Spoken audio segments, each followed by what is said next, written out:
Hello, Joyflu group. This is my third attempt to do this live this morning. Technology is not being my friend, so I've actually jumped on the phone and it's just done the announcement that I'm live. So we're a step further along than what we were earlier today. I've just got back from my minimalist hair trim. I don't get my hair cut very often.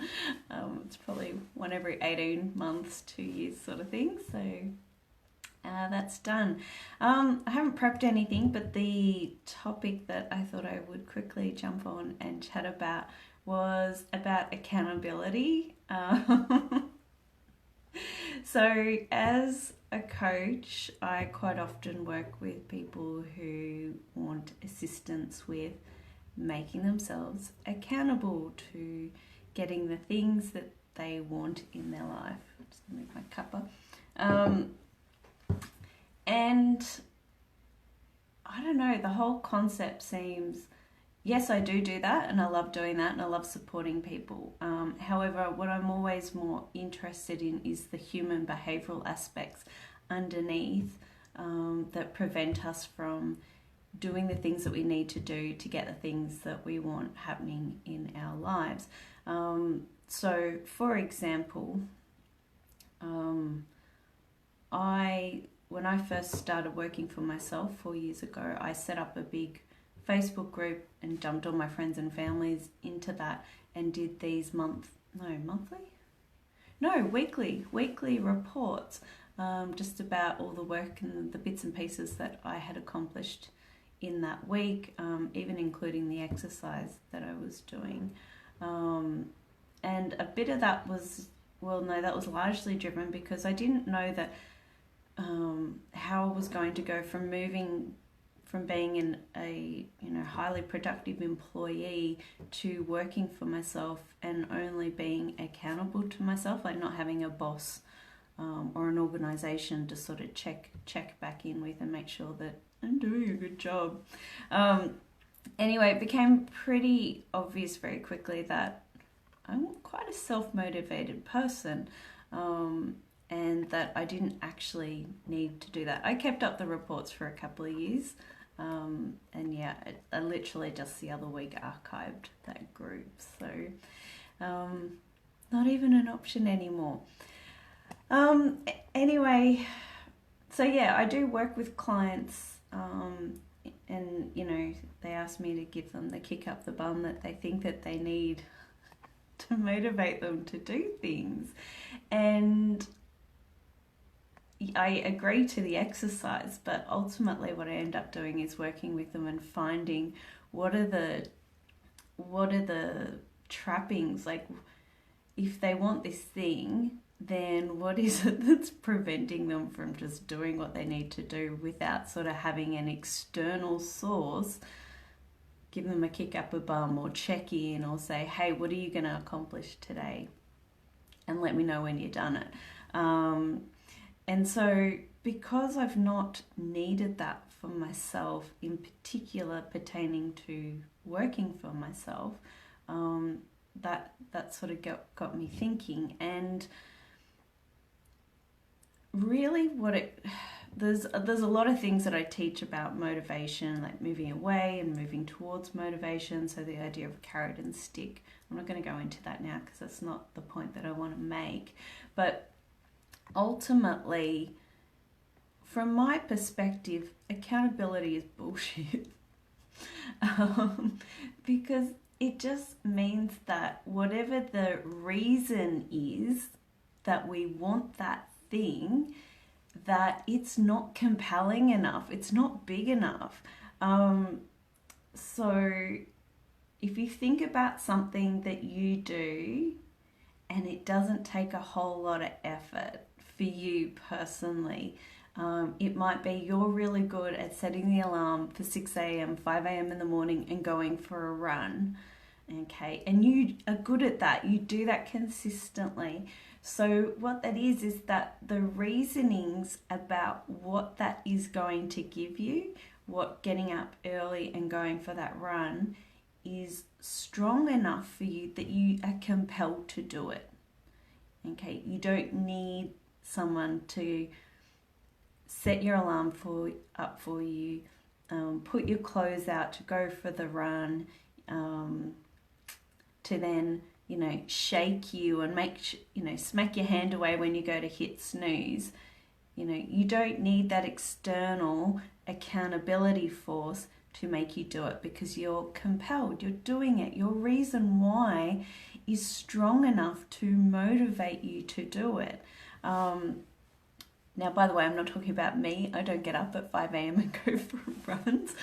I don't have a compelling enough why, nor do I have the desire to do that. Okay, just making that clear. So in doing what I do, training and coaching as a business offering, sun's changing. I've got such a compelling, strong why for me to do what I do. It helps me push through things like nerves, fearing being seen. Definitely, my whole theme for this year is being more visible, and I've pushed through those. Why? Because I've got a compelling why that drives me. I run monthly events. I've been doing that for 12 months out of my home, the Waking Women's Collective. There's been a few months where I get no one show up. And on the other months, I do get people show up. On the times when people don't show up, it's very easy to get caught into the idea of failure. This isn't working. Oh, maybe I need to stop doing this and do something else. And doing what I do, I allow myself to feel into that pain, the unpleasant emotions that sit with those realizations. However, my why is that I'm here to serve, and I want to create and be a part of the creation of the world that I want to live in. And that involves getting people together and connecting and having real conversations and talking about stuff that matters, and building a community of like-minded people who support the ideas that I support, that I want to see in this world. And so it was very simple to focus on that and then go, all right, so it doesn't matter if occasionally I don't have anyone rock up. Hasn't happened in a while anyway, but it's beside the point. It's having a big enough, compelling why that means that when sometimes things suck, and ultimately at some point things will suck, because that's life. Not everything is awesome all of the time. We don't live in a Lego movie.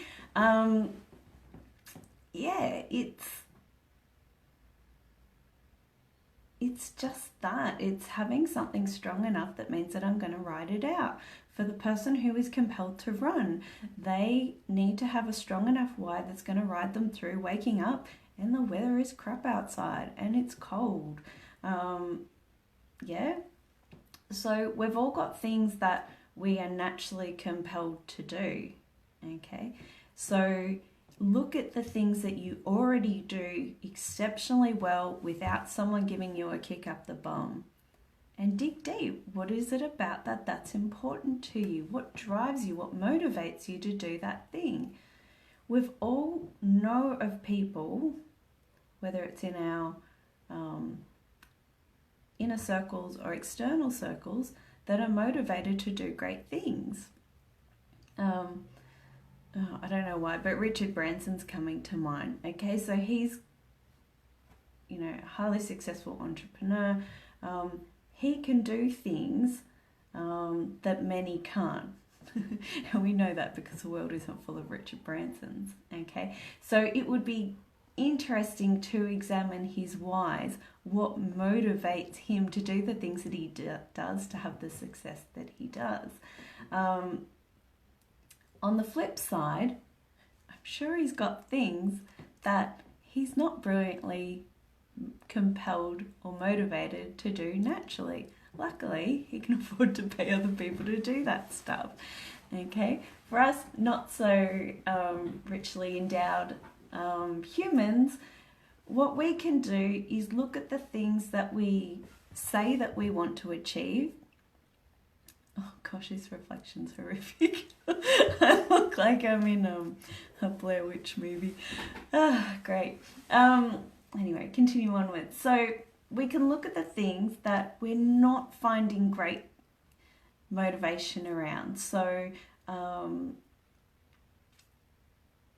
anything that we want to achieve, like if you do goal setting and then you get to the end of the year and you haven't achieved those goals, and I do this, so hands up, it does happen that there'll be things that I set out to achieve that I haven't. And when I dig deep on that, it's just, again, it's not compelling enough. It's not linked into something that's heavily motivating for me. So,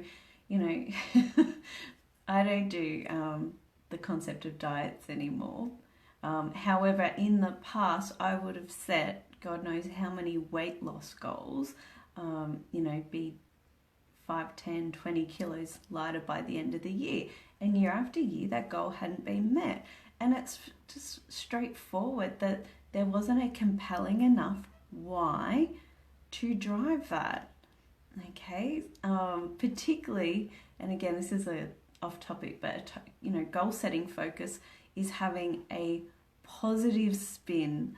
Okay, so it's for me a lot easier to focus my health goals on having more energy and longevity and staying, fit, so that I can do the work that I want to do that then serves my more compelling why about being a part of creating the world that I want to live in. Yeah.